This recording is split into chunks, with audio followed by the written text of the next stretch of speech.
Good morning, everybody. Another day, another live from Ryan at Minute Women. Hope everybody's going well. This is Minute Women Home Care. We are live.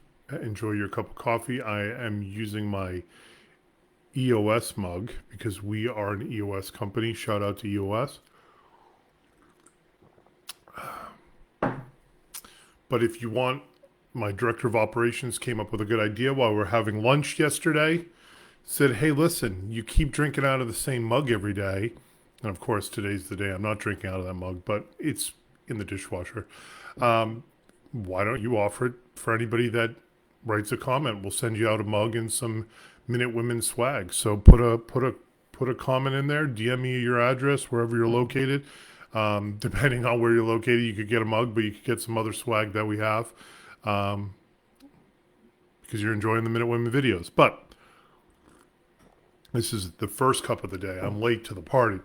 So today I wanted to do a live video on the criteria that we look for in memory care professionals. We call our caregivers memory care professionals. As I kind of said in a previous video, we believe that calling our industry non-skilled is probably not the best thing we should be doing anymore. There are skills involved, especially when it comes to specialized dementia care. And because of that, we don't really use the terminology skilled care versus non-skilled care. I will point out that I'm in my home office today. We work from home on Fridays, and we will be working from home, I believe, on Monday. So the office will be open. We're open 7 days a week, just depends where we're working. But for the holiday, we allow the staff to work from home. So that's why you're seeing kind of a blank wall and not the windows with the traffic going by. So when we're looking at caregivers on a macro level, where I think every agency should be looking at this is what type of caregiver are you looking to hire? And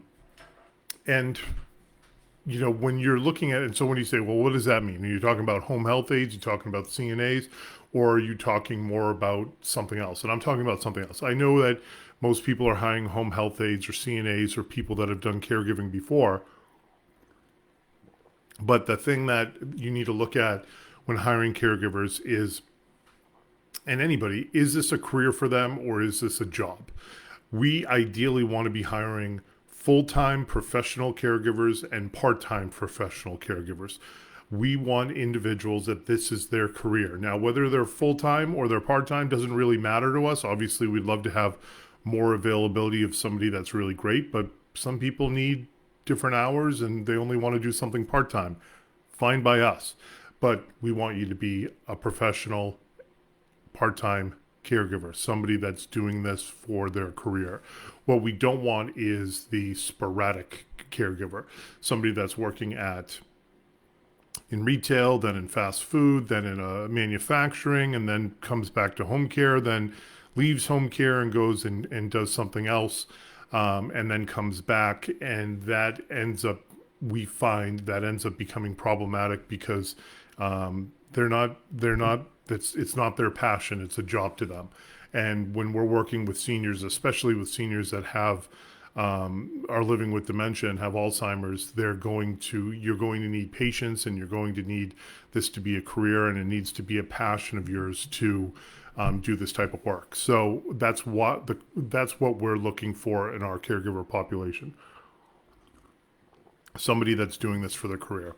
Now, when it comes to what we're looking for with criteria when we're looking at making a caregiver recommendation for a case, obviously when we hire caregivers, there's a process that they have to go through, and they do training with us, and all of that training, while it's paid for, it's all contingent, right? It's contingent on hire in the sense of if you show up to training and you're sleeping through it and you are clearly not interested, then that probably says, if you're willing to do that in front of us, what are you going to be doing in front of a client when nobody's watching, right?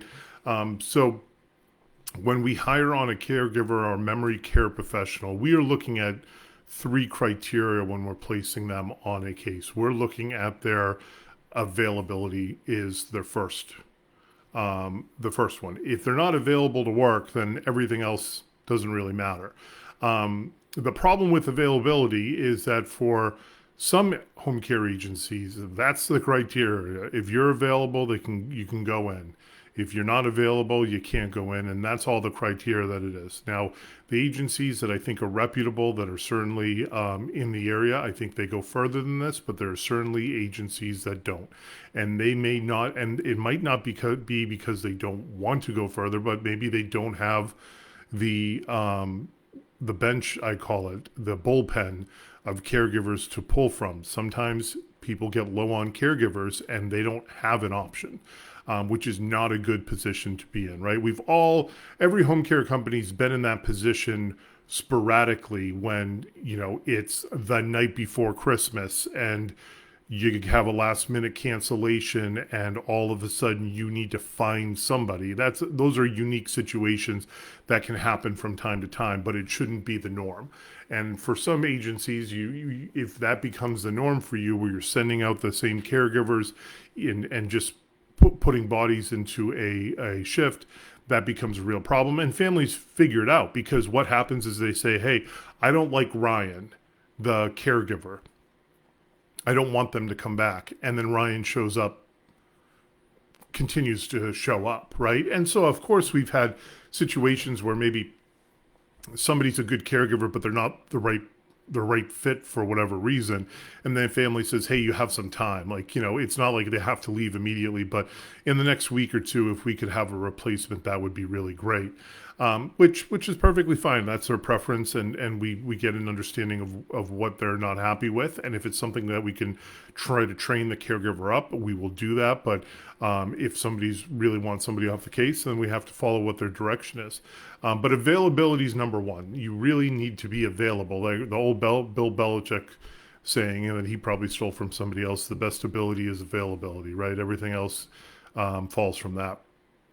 And then the next part is personality for us. We want it to be a really good personality match, right? So when we look at this, and the third one, I'll get to the ending, is ability.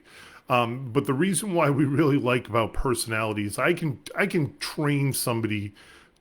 I can improve somebody's ability, right? I can do training to make them a better caregiver. But personality, that's inherent to each one of us. We all have certain personalities and personality traits, and that's what makes us us. So we really need to find somebody that's going to be the right person, and hopefully be a personality match for our clients, because those are the situations where you have the kind of magic that happens, where there's a connection there, where the caregiver, where the memory care professional becomes part of the family, essentially.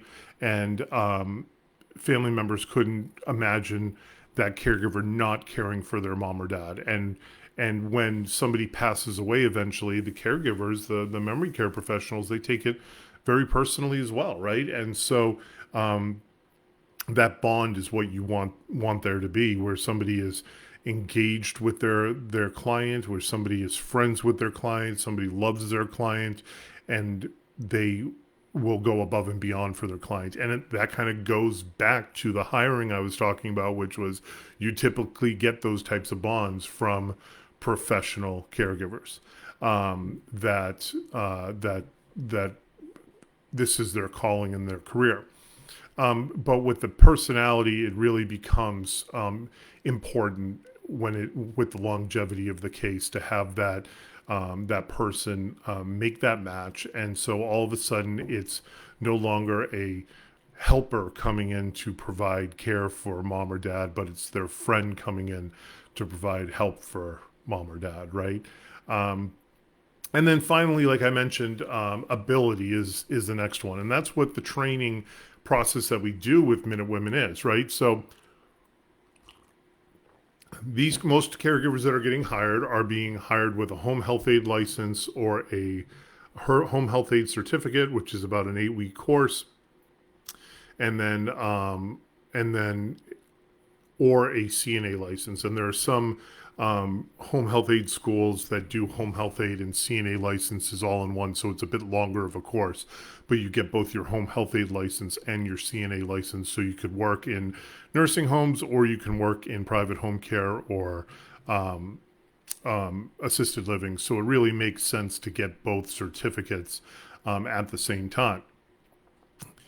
But that gives you the ability to provide care for somebody without a doubt. But as we all know, anybody that's gone through education, there's book smart and there's real world smart. And not everything that happens in the classroom is always what happens in in a client's home, right? And when somebody walks into somebody's home for the first time, they need to understand the changes that can happen with the classroom versus the real world, right? You might be practicing on a dummy in a classroom, but a real person is totally different situation that is looking at you and is vulnerable and is looking for you to provide their care.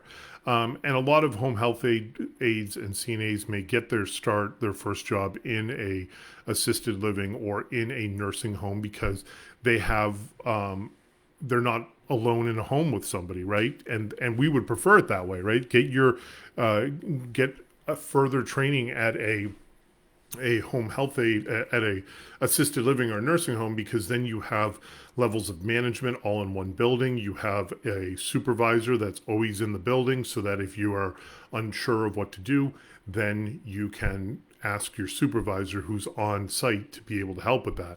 With us, we're providing care in the home, so there's no supervisor on site at all times. So we can always do additional trainings, but we can't do the type of trainings that an assisted living or nursing home can. So it makes a lot of sense for their first jobs to be in those assisted living and nursing homes where they're getting, going back to the football analogy, lots of reps, right? They're caring for lots of people and they quickly learn how to care for different types of people and how that works. But where our training comes in is more on the dementia specialty side of care.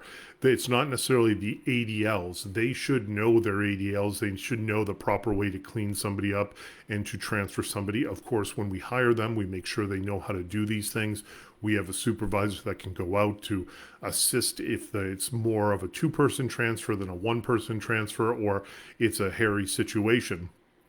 That, but the ability can be continue to improve upon with the dementia training that we provide people, and we can train people up and we can make them more comfortable. And sometimes it's somebody hasn't done something in a long time. Hey, I worked with somebody with dementia many years ago, but I haven't worked with somebody with dementia in a while. I need more training. I need more help. Can you? This is where I'm uncomfortable. This is where we're finding I'm having challenges. Great. That communication is key, and then we can build on that person's ability and their toolbox to be able to provide care.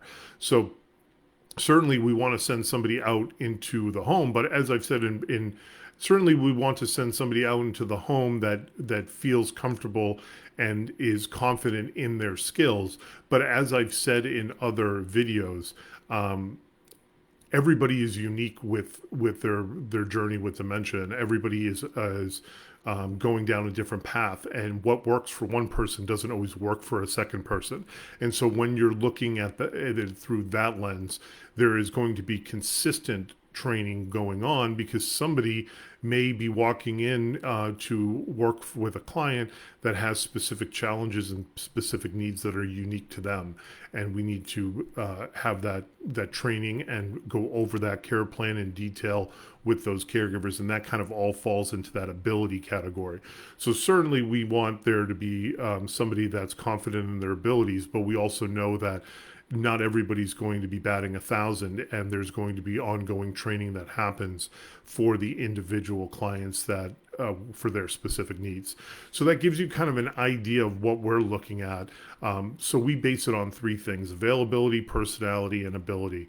And when we're looking at hiring caregivers into Midwomen, certainly it's not just, are you a professional caregiver? Oh, yes, you are. You're hired. There's a lot more to that, but that's part of the process. When we ask them where they worked before, have you worked in memory care units before, or in long-term care at a nursing home? If they're if they're, it doesn't mean we won't hire somebody, but we would be a bit more concerned with somebody that jumps from industry to industry, out of the industry, in the industry for a while, then out of the industry for 2 years, then back in the industry. That we've found can be a bit more difficult to manage than somebody who's, this is my passion, this is my career, this is what I do. Is Women the right company for me to work for and for you to hire us, right? That two-way street, because hiring people and working with people is a two-way street. It's not like the 70s or whatever it was where you get hired and you just feel thankful that somebody's willing to hire you and you stick with them for 40 years. That's the world my parents came from. My mom and my dad had one job in their whole life. They worked for one employer their whole life, I should say. And they moved up in those companies, so they had different jobs, but one employer. So when 2008 happened, and I got laid off because we had the great financial crisis out in Colorado, I called up my dad and my mom and I said, what the heck do I do? And I go, I don't know. We've never been laid off before. We've only worked for one company and we retired from them. So a little bit of a tangent there, but we want the type of caregivers and memory care professionals that are interviewing us for a job as much as we're interviewing them, because this is their career and they are looking for the right home care company, the right private home care company to work for that's going to respect them, provide them jobs, but also provide them training, invest in them so they can invest in their clients and in this company to grow and do a really great job. And that's what you get, in my point of view, with a professional caregiver, full-time, part-time, that's doing this as a career. So that gives you some insight. A little bit shorter of a video today, but I wish you a happy Friday. Cheers. The coffee is flowing, getting ready for another storm this weekend, which we've done videos on that. So you can go over to YouTube and watch a video that I did all about storms. So we're going through that today, and we'll see you tomorrow. Have a great day.